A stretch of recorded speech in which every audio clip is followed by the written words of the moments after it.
Okay, this is the review for Mac 1114, Chapter 7, Practice Exam. This is problem number 1, where you are given an expression that contains cosine of theta in the numerator times cosecant of theta. The denominator has tan of theta. And what you're going to do to simplify this is look to redefine anything that can be redefined using sine and cosine. That's one approach that you can take. There's typically other ways to do the problem. This seems about the easiest. Can't redefine cosine of theta, but you can redefine cosecant as 1 over sine. Cosecant's the reciprocal to sine, which is written like this. You can keep working on the top. Cosine of theta is the same thing as cosine of theta over 1. Then it would be numerator times numerator over denominator times denominator. That completes the top. Now down at the bottom, this would be tan can be redefined as, the reason that you keep redefining things is that you're hoping that things will cancel out. Like right now I have cosine and sine on the top, but the word tan on the bottom, so nothing really cancels out, and which is why I'm choosing to redefine tan by its equivalent identity, which is sine over cosine. So right now I'm at the point where I have this in the numerator, this in the denominator.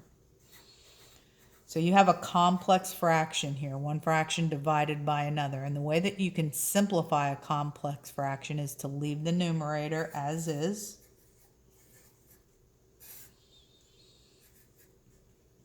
And then you can divide by sine of cosine of theta by multiplying by the reciprocal. Division is also defined as multiplication by the reciprocal of the denominator. So the denominator is the only thing that you're really flipping over. Okay, when you do so and you multiply numerator times numerator, you get cosine squared. And denominator times denominator, you get sine squared. And then one last step, you can call this by its equivalent trig term, which is cosine over sine is cotangent, but in its squared form, since both of these are in their squared form. And that completes the simplification process. You've simplified all of that to just this one trig expression.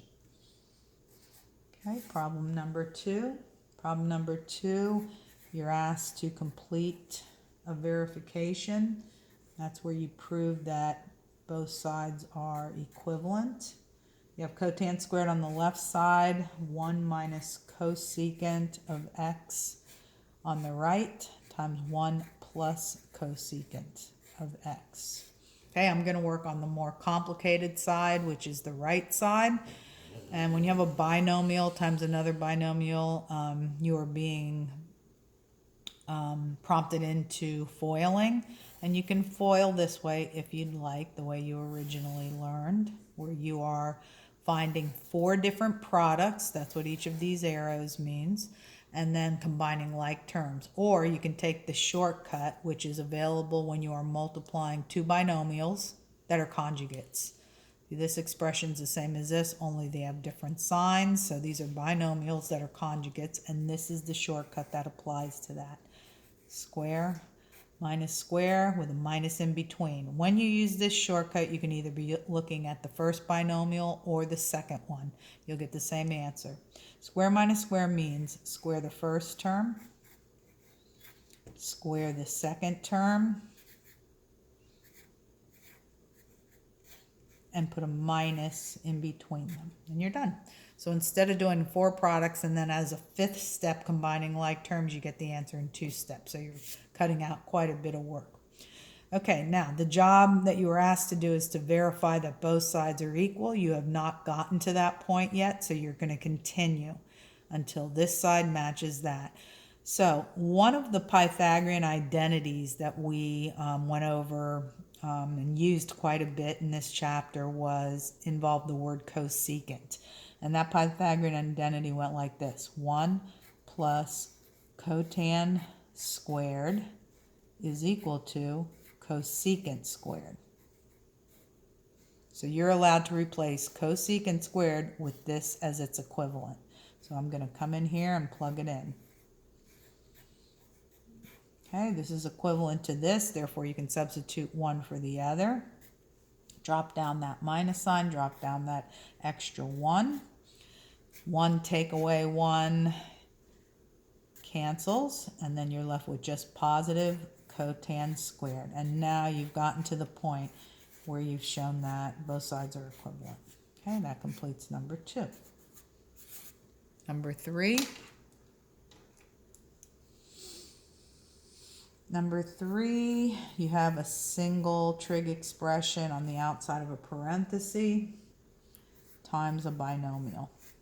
Cosecant of x minus cotan of x. And then you have this extra term minus secant of x. Now, since you have a single term that's being multiplied by a binomial, that would indicate that you are distributing. So I'm going to distribute this to the first term as well as the second term.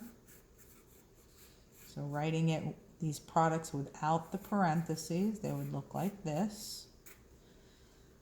I'm distributing the expression tan of x over this minus sign, right across the minus sign, bringing down that extra secant term. And now I'm going to start renaming things, because as you redefine these more complicated trig terms, anything besides sine and cosine can be rewritten. That's when things start to cancel, which allows you to simplify. So replacing tan by its equivalent definition, tan is sine of x over cosine of x, and cosecant is 1 over sine. And you can just keep going with that term if you'd like. Sine cancels with sine.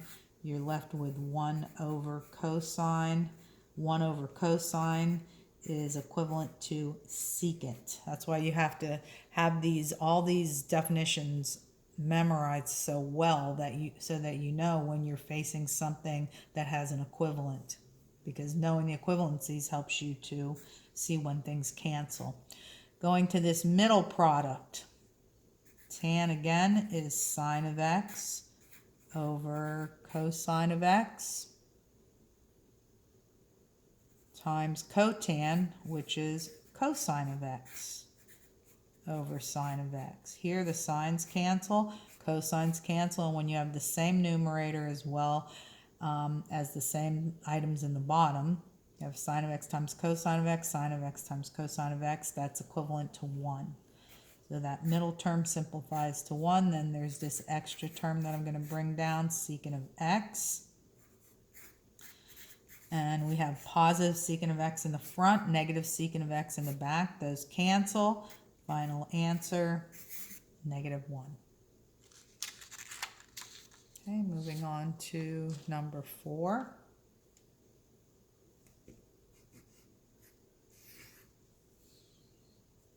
Okay, you have sine of 11 pi over 12.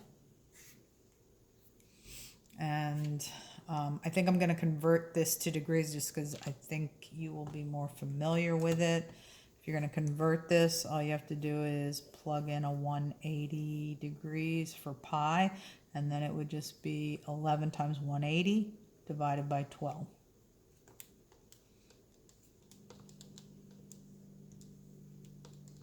Okay, so 11 pi divided by 12 is the same thing as 165 degrees. Okay, now since you need to give an exact value here, which I should point out is very important for you to notice that almost all the answers on this test you'll be giving an exact value so that you can show you understand the trig, because if you're giving a decimal answer, that means you're using your calculator.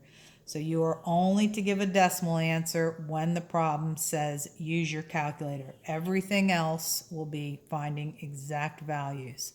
Now, we don't know how to calculate the exact value of 165, but we can break it up into a sum that equals 165. But will be made up of values belonging to right triangles that we do know how to work with. In other words, we could re-express 165 as 120 degrees. When you spin to 120, it's related to a 60-degree reference angle, which we do know the exact values for. And the rest of the 165 would be this 45. The clue to split it up using a 45 was that it ended in 5. And then where you have to go from there is you have to know the formula for the sum of a sine. Okay, so that formula is sine of 120, the first angle, times cosine of 45. The sine formula, sum and difference, had a mixture of sine and cosine in their products. Whatever the sign was that they were using inside the parenthesis, it would be that same exact sign in the expanded formula. And then it has another product of sine times cosine. Only this time the numbers that you were using, the 120 with the sine, now it'll be 120 with the cosine. The 45 was with the cosine, now it's with the sine. So those numbers switch partners. Okay, then you either have the values memorized that go with 45 degrees and 120, in other words, the sine and cosine, or you draw them out. Okay, this would be the picture at 120.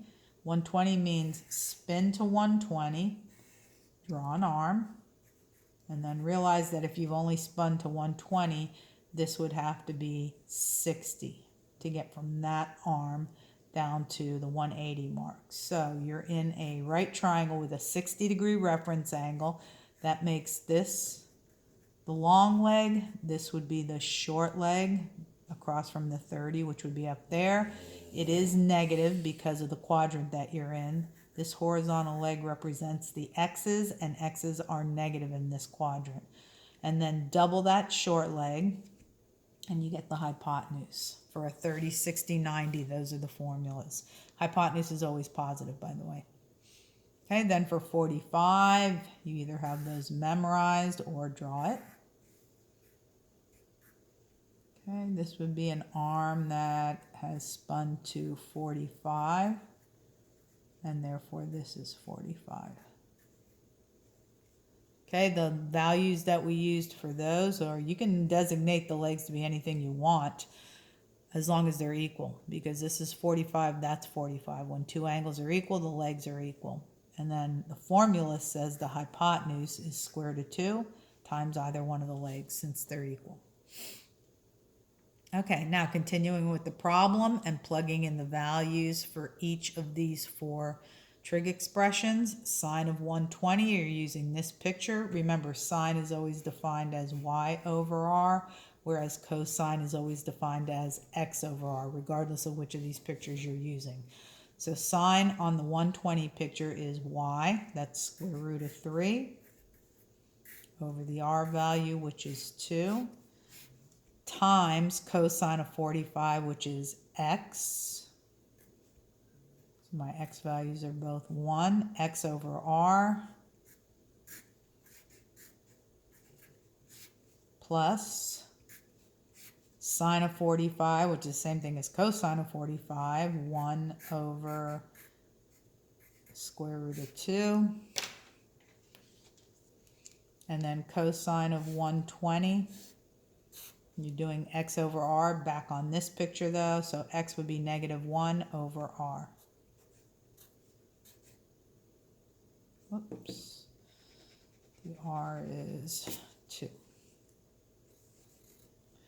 Okay, then continuing with that, both of these denominators are 2 times square root of 2, so I'm just going to write this as one fraction since the denominators are the same.